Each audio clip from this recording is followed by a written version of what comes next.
There are sins we commit in life that don't just hurt the body. They crush the soul, they haunt us, they follow us in silence, even when everyone else has forgotten. Maybe you committed fornication, what we call in Arabic, Zina. Maybe it happened once, or maybe it became a habit. Maybe you stopped, but the guilt never left. And maybe you've asked yourself, will Allah ever forgive me for this? You want to come back. You want to fix what was broken, but you don't know how. In this video, I'm going to show you how. I'll walk you through the 3 steps of sincere repentance, and I'll give you powerful du'as the Prophet Muhammad, peace and blessings be upon him, taught us, so you can reconnect with your Lord and start again. But before we go there, you need to understand how serious this sin is and how wide the door of mercy remains, even after it. The weight of the sin fornication, or zina, is one of the major sins in Islam. It's not a mistake that only affects one moment in time. It damages the soul, the heart, and your connection with Allah. In the Quran, Allah says, "And do not go near fornication."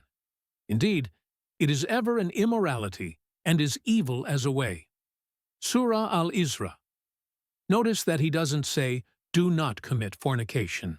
He says, "Do not go near it." That means, don't flirt with it, don't play around it, don't stay close to the things that lead to it, the messages, the jokes, the meetings, the late-night calls.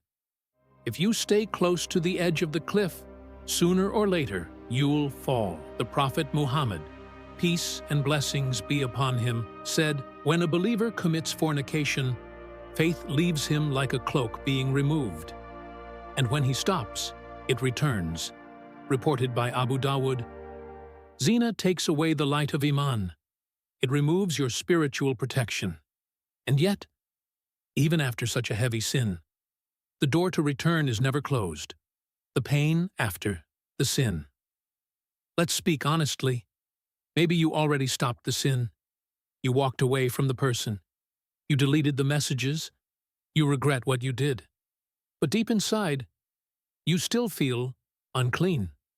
You still feel that Allah is angry with you. You cry in sujood, but you don't feel peace. You want to believe that you're forgiven, but you're not sure. That's because real repentance isn't just about quitting.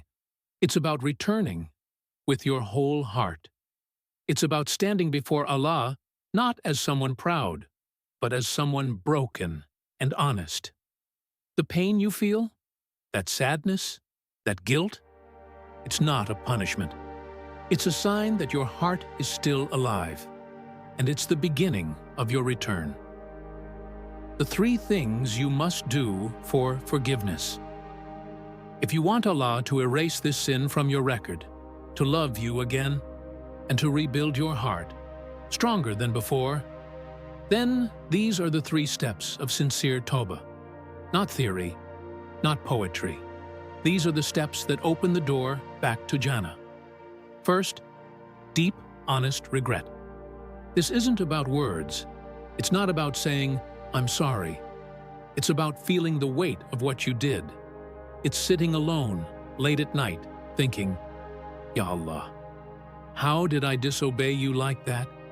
How did I forget you in that moment?" Regret is not weakness. It's strength. It's the proof that your fitrah is alive. Second, cut all ties to the sin. Yes, all of them.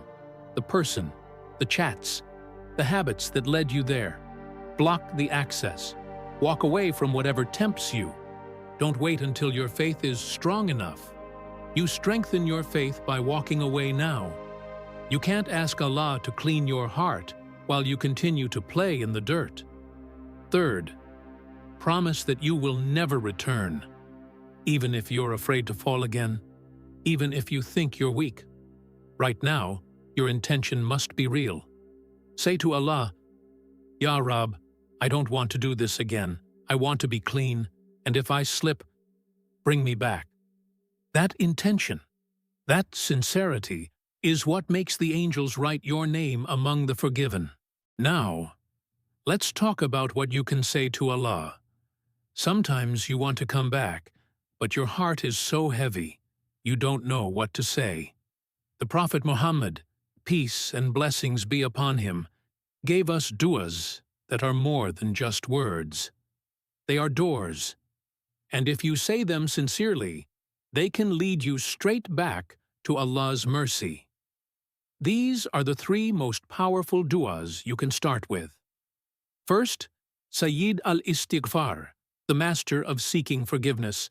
Allahumma anta rabbi, la ilaha illa anta.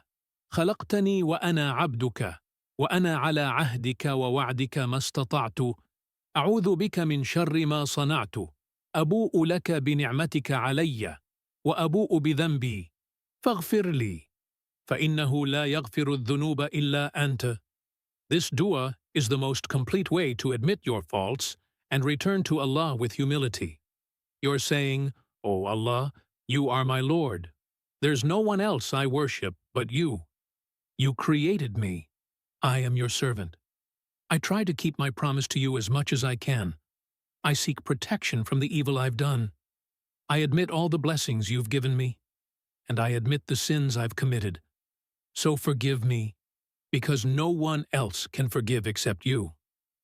Even if you say it only once, with real tears and a heart that truly wants to change, it can wipe away everything.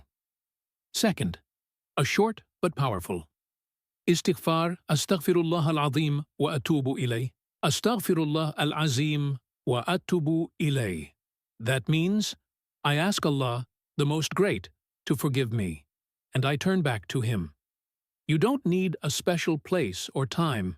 You can say this while walking, sitting, driving, before sleeping.